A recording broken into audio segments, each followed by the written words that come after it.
Hi everyone, thanks for joining me. We're just going through some of these old drawings that we have, and I'm hoping to go through a few of the artifacts that these represent, especially this one right here. It's a really great one. This stone that is for this artifact is right here. We have a few of these drawings. This is, of course, the girl statue, and I did some earlier versions of this girl statue that did not come out as well. We have a few of them here that I was hoping that you guys would join me for. This artifact was actually given away to a volunteer over at the Okanishi band over at the Replica Village. It's a little bird effigy. I gave that to him. But you can kind of see some of the depictions here, and we'll go through a few of these. I have a few of them right here at the ground.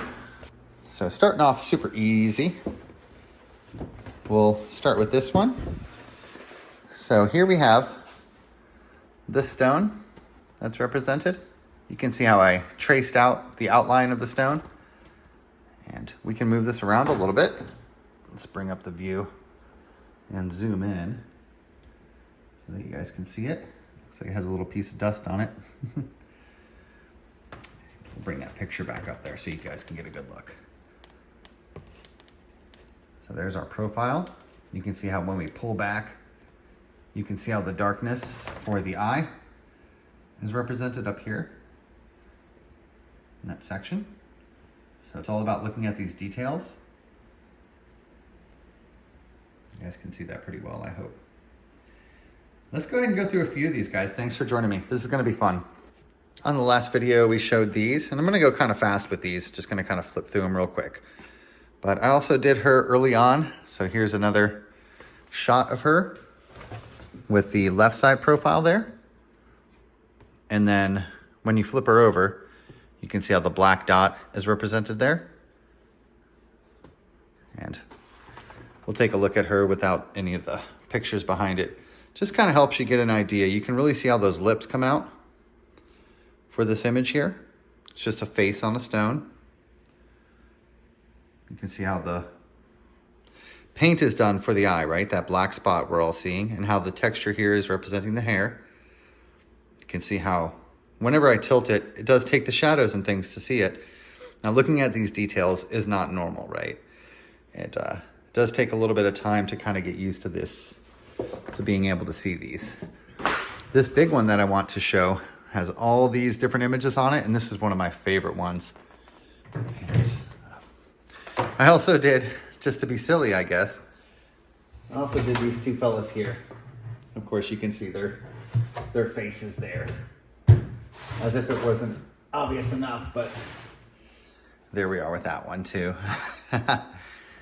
So I'm a little bit nervous about keeping your guys' attention, so I do appreciate you guys hanging out and doing this with me. It's gonna take just a minute. This stuff isn't super easy, but I wanted to talk about how mammoths were just around about 11,000 years ago. And we will take a look at a few mammoth effigies as well. So here, facing this way and in this orientation is what we have here, this Birdman. He also has another little character on the left-hand side, but let's focus in on one at a time here. We'll try to move our shadows around so that you guys can see how the nose is here. And now he does have this triangle kind of thing. He's wearing a bird mask. It's not coming out super well for me, so we might have to move him around just a bit. But you guys can obviously see the circle up top here.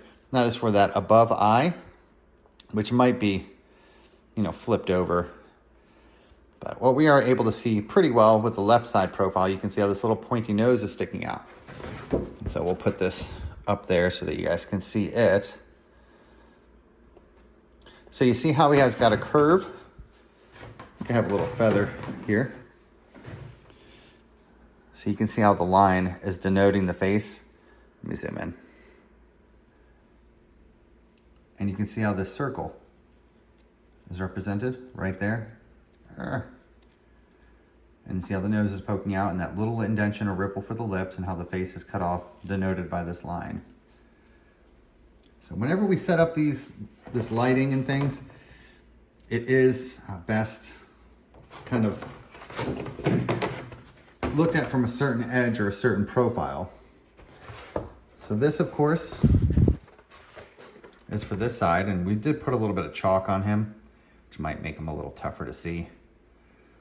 But those ridges that I'm representing right here, you can see how in the mouth, again, I'll try to zoom in, but in the mouth there are these little tiny tool marks, little nips that come down.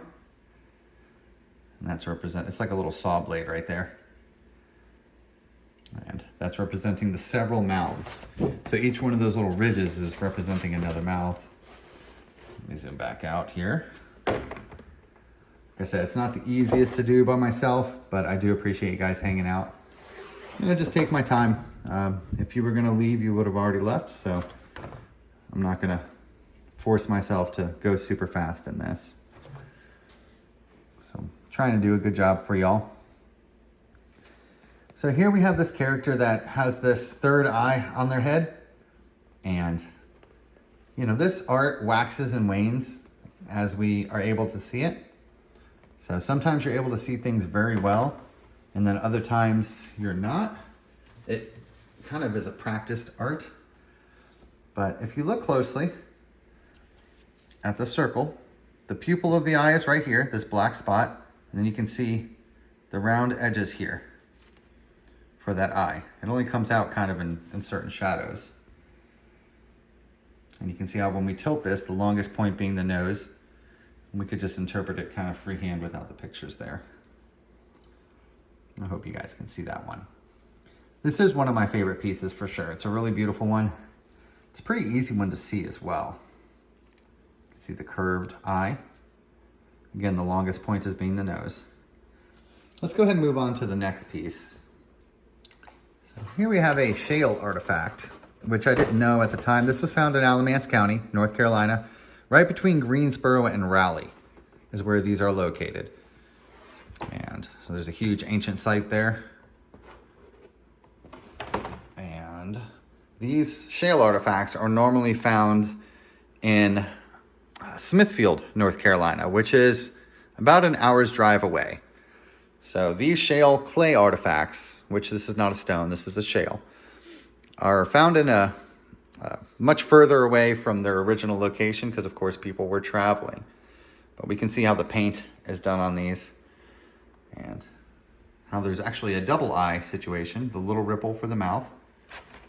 And all these little details and things could be very invisible to you right at this moment. But as you begin to see the eyebrow there, you'll start to see more detail. This is actually featured, this picture here is featured on an Artstrology website. A friend of mine there does that website. And, oh, there's a lot more to see. These are some of the odd characters that come out. There is a weird eyeball character, and there is also a lot of eyes on the hats and, of course, on the foreheads of these characters. So it's pretty interesting to see this 3D type of art. Now, a lot of this stuff I'm not able to see as well as I used to. Like I said, it does wax and wane. So just give you a kind of a look at some of the characters as I saw them before. And drawing them can be tough. So on a few of them, such as this, you know, I had my first interpretations or first try of creating the art with this character here that has the bird on top of the head. And then I came out with the better image there, which took a little bit of time, but this one most definitely better represents the woman statue, which all of you guys have seen before. I'm not gonna show it again today, but what I'd like to do perhaps is just do a demonstration of how I do draw these and kind of give you guys some tips on how to draw them, especially if you think that it's helpful. And we can take a quick look and kind of go back to our what we were talking about a minute ago about the mammoths. So mammoths did live in North America, the Columbian mammoth, and their last known, you can see all the copper, the green copper in this. This is a precious stone, and it does represent mammoths and humans. There's probably gold in this as well. There are a lot of gold chunks in these artifacts. I can show you another piece here that has tons of gold in it. And I've actually got pans of gold, full pans of it. But the mammoth was here about 11,000 years ago, and it was called the Columbian mammoth.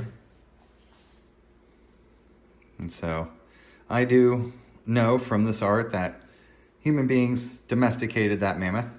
They painted their tufts, they painted their bodies.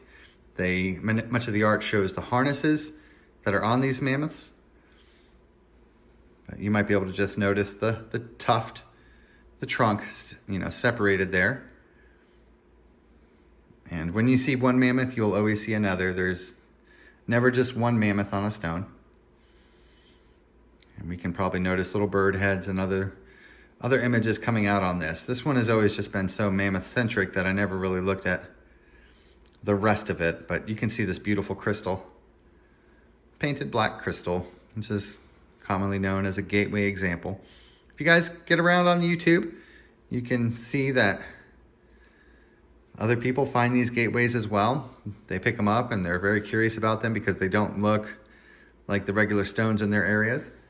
And just like that shale artifact that we were talking about, the stuff traveled, it moved with the people, right? So super neat. What was I going to show you next? One moment. So I remembered what I was going to show you is the gold.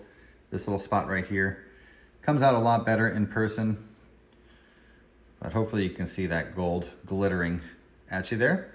It's surrounded by that green material, which I believe is copper. And so there is a lot of gold put into these. This is a more high-level crystal piece, and it's mainly just a block. We talked about the way that these are found. This little corner of an arrow you can see sticking out. So there's a lot going on with this, and it's, like I say, a high-level piece, but you perhaps can see the man in the mountain there with this being the nose, and then other little smaller faces below it. And then as you line that nose up, you can even see more. But I think the gold really pops out really well. Kind of shines, especially in person. You can see how it disappears there, and then that gold spot comes up. So super neat. And I've taken a lot of these artifacts out of my house. Some of them that I really probably need to bring back in because there is so much to be learned still from these same examples. But I think that's it for now. We have a lot more to go through. We're going to go ahead and take all these off and get a whole new grouping of these together for the next video. So thanks for joining, and just trying to put a date on some of this stuff. You know, I'd say around upward of 11,000 years if the mammoths are on them, right? It's what we can expect. So thank you guys for watching, and we'll catch you on the next one. Bye.